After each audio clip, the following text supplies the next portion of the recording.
안녕하십니까. 로열 스토리입니다. 이번 시간에는 영재로 키우는 두뇌 사용 방법에 대해 멘토링 하겠습니다. 타고난 두뇌를 어떻게 사용하느냐에 따라 천재가 되느냐와 둔재가 되느냐의 갈림길에 섭니다. 천재적 지능을 타고나서도 어려서부터 꾸준히 노력하고 열심히 훈련하지 않으면 평범한 아이가 되고 맙니다. IQ는 누구나 가지고 있는 잠재 능력입니다. 누가 얼마나 많이 갈고 닦았는지에 따라 광석이 되느냐, 보석이 되느냐 판가름이 납니다. 학자들이 두뇌를 사용하는 방법에 대해 연구하는 이유이자 목적입니다. 특히 지적 능력의 발전 속도가 빠르고 잠재력이 큰 12살까지의 시기를 놓치면 안 되는 까닭입니다. 두뇌의 IQ와 사고력은 똑같지 않습니다. 사고력의 수준은 사고의 질에 따라 결정됩니다. 사고의 질은 두뇌의 사용 방법에 따라 엄청나게 달라집니다. 우수한 성적을 추구하는 복제사고는 두뇌를 제대로 사용하지 못하는 방법입니다. 왜냐하면 우수한 두뇌의 사용법은 우수한 사고력을 발휘시키는 창조사고이기 때문입니다. 창조적 사고력은 강제적으로 두뇌에 주입하는 수렴사고가 아니라 두뇌의 잠재력을 표출한 발산사고입니다. 인풋만 하는 주입식 교육 방식이 아니라 아웃풋하는 인출식 교육 방식입니다. 영재로 키우는 바탕은 몸의 에너지인 체력과 머리의 사고력인 뇌력, 그리고 가슴의 감성력인 심력입니다. 복받는 체질을 만들기 위해서는 예절이 바른 생활로 정직하고 성실한 사람이 되어야 합니다. 양파를 죽이는 말은 미워한다와 무관심입니다. 양파를 살리는 말은 사랑한다입니다. 너는 잘 자랄 거야 라고 말하면 양파는 파란 잎을 힘차게 뻗으며 성장 속도가 가장 빨라집니다. 두뇌를 활성화시키는 말입니다. 너는 꼭 죽을 거야 라고 말하면 양파의 잎이 힘이 없어지고 성장 속도가 느려집니다. 두뇌를 죽이는 말입니다. 말도 눈길도 주지 않고 무관심하면 양파는 가장 늦게 싹을 틔우고 성장 속도가 가장 느려집니다. 두뇌뿐만 아니라 심장까지 멈추는 가장 치명적인 행동입니다. 자녀의 스승이 되려면 다음의 실천사항을 지켜야 합니다. 무엇을 가르칠까 보다 어떻게 하면 내 아이의 스승이 될 수 있을까 하고 고민을 해야 합니다. 지식은 배워오지만 정신은 내가 가르친다는 소실을 가지고 중심을 잡아야 합니다. 나는 홍익 철학을 심어주는 아이의 스승이 되겠다는 다짐을 해야 합니다. 나와 남을 두루 이롭게 하기 위한 공부를 시키겠다는 철학을 가져야 합니다. 넌 앞으로 세상을 구하는 인재가 될 거야 라는 가치관을 심어주어야 합니다. 자네와 우네가 하는 일. 좌뇌는 중학생과 고등학생이 사용하는 분석적 사고력으로 언어사고로 읽는 논리력, 인내력으로 분석적이고 치밀하게 언어로 생각하는 뇌입니다. 언어, 논리, 분석적 사고로 사고와 논리를 글과 말로 표현합니다. 몸의 오른쪽을 관장하고 수리적, 논리적으로 계산, 읽기, 쓰기 등을 설명하는 학습을 합니다. 대체로 냉철하고 차분한 아이입니다. 운해는 유치원생과 초등학생이 사용하는 통합적 사고력으로 영상사고로 저장하는 상상력, 창조력, 기억력으로 형상적 이미지로 생각하는 뇌입니다. 시각, 공간, 지각적 사고로 형상 이미지를 글과 말로 표현하거나 그림으로 그립니다. 몸의 왼쪽을 관장하고 직감적, 직관적으로 스포츠, 예술 등을 이미지로 보여주는 시청각 학습을 합니다. 상상력이 풍부하고 산만한 아이입니다. 뇌를 잘 쓰기 위한 방법으로 뇌와 대화하기와 뇌의 느낌을 익히는 방식이 있습니다. 뇌와 대화하기는 1. 뇌와 빨리 친해지는 대화로 잘 잤니? 안녕? 이라고 인사를 하거나 공부한다, 준비해라 처럼 지시합니다. 2. 더 독창적이고 창조적으로 사고하기 위해 사고력과 상상력을 결합합니다. 3. 남의 시선이 아닌 자기 방식대로 세상을 보고 듣고 생각하고 느끼고 판단합니다. 뇌의 느낌을 익히기 위해서는 1. 물리적인 느낌을 느끼는 것으로 두피, 형상, 무게, 온도, 통증, 혈자리 등으로 느끼면서 익힙니다. 2. 뇌의 에너지를 느끼는 것으로 생각과 감정에 따라서 감각하고 지각합니다. 3.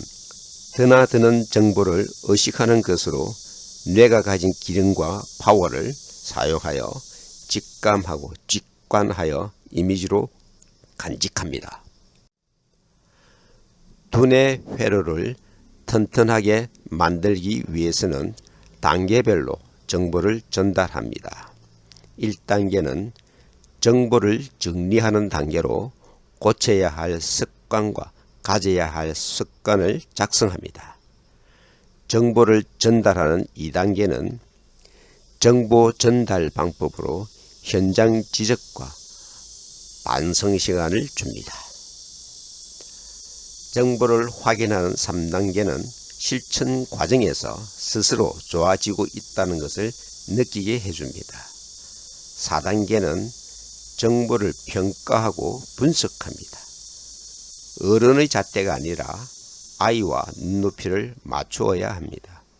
5단계는 정보를 재창조합니다. 중간 계획은 수정할 수 있고 긍정적인 마음이 안정된 정서가 됩니다. 약이 되는 잔소리의 기술은 첫째, 혼내는 대신 상태를 설명하고 정보를 알려줍니다.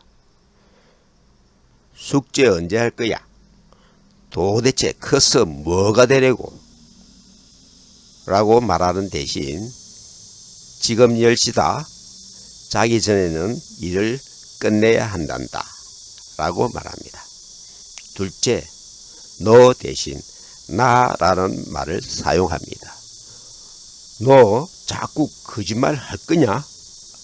라고 아이를 윽박지르는 대신 나는 네가 솔직하게 말하기를 바란단다. 라고 내가 바라는 바를 말합니다. 셋째, 아이가 알 수 있는 쉬운 언어를 사용합니다. 네 방은 네가 정리정돈해야지. 책은 책꽂이에 넣고 양말은 세탁기에 넣어라.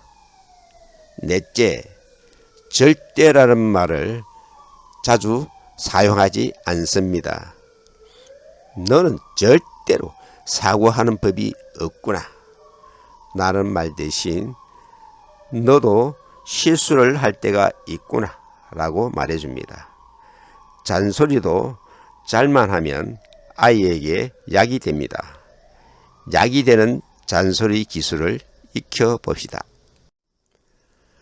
너는 할 수 있다는 자신감을 심어줍니다. 첫째, 아이에게 가장 중요한 것은 자신감을 잃지 않도록 격려하는 것입니다. 자신감은 두뇌 작용을 좋게 하는 보약입니다. 둘째, 자부심이 없는 부모는 항상 남을 의식합니다. 경쟁심과 열등감으로 타인의 인정을 받기 위해서입니다. 진짜 중요한 것은 자기 자신입니다. 자존심이 아니라 자존감을 가져야 합니다. 자만심이 아니라 존재감을 느껴야 합니다. 고독을 두려워하지 말고 독존을 즐길 줄 알아야 합니다. 셋째, 사랑과 믿음이 있는 부모가 아이에게 줄 수 있는 최고의 선물은 칭찬입니다. 넷째, 아이에게 너무 많은 것을 가르치기보다 칭찬을 통해 좋은 면을 찾아내고 의욕을 자극하여 스스로 행동하게 하는 것이 중요합니다. 다섯째, 고독이 무서워서 타인에게 의존하면 노력할 수 있는 독존의 시간이 없어 둔재가 되고 맙니다. 홀로 있음을 즐길 줄 알아야 깊이 있게 탐구할 수 있어 영재가 됩니다. 천재로 태어나도 노력하지 않으면 둔재가 됩니다. 꿈을 이루는 문장의 규칙. 규칙 1. 긍정적으로 말합니다. 전교 어린이 회장 선거에서 떨어지지 않는다. 규칙 2. 단정적으로 말합니다. 전교 어린이 회장 선거에서 붙을 수 있기를 빈다. 규칙 3. 나라는 주어를 넣는다. 전교 어린이 회장 선거에서 나는 반드시 당선된다. 꿈을 이루는 문장. 나는 전교 어린이 회장 선거에서 반드시 당선된다. 더 확실한 문장은 나 대신 이름을 넣습니다. 주어와 목적어와 서술어를 반드시 갖춘 문장으로 만듭니다. 그리고 목표에 맞는 방법과 이유를 밝히고 시간과 장소까지 구체적으로 계획합니다. 시간에 따른 뇌의 활성도를 자신의 성향과 잘 맞추어 실행하도록 합니다. 두뇌의 힘을 키우는 7원칙은 1. 자녀의 스승이 되겠다는 다짐을 합니다. 2. 자녀를 뇌의 주인으로 키워줍니다. 3. 두뇌에게 물어봐 라는 말을 자주 합니다. 4. 예절, 정직, 성실로 복받는 체질을 만들어줍니다. 5. 너는 할 수 있다는 자신감을 심어줍니다. 6. 자녀의 체력, 뇌력, 심력을 길러줍니다. 7. 자녀의 꿈과 상상력을 존중합니다. 뇌력을 높이는 방법을 활용합니다. 오링 테스트, 무한대 그리기, 단전치기, 심호흡, 단전호흡, 복식호흡, 푸시업, 도리도리 뇌파진동, 두 손 모아 뇌파진동, 발끝 부딪히기 뇌파진동, 걷기 뇌파진동 등 여러 가지가 있습니다. 천재도 머리를 쓰지 않으면 둔재가 됩니다. 영재교육 멘토링은 여러분과 함께 만들어가는 채널입니다. 좋은 의견과 질문을 바랍니다. 교육 현장에서 직접 가르친 노하우로 멘토링 하겠습니다. 지금까지 노열 스토리였습니다. 감사합니다.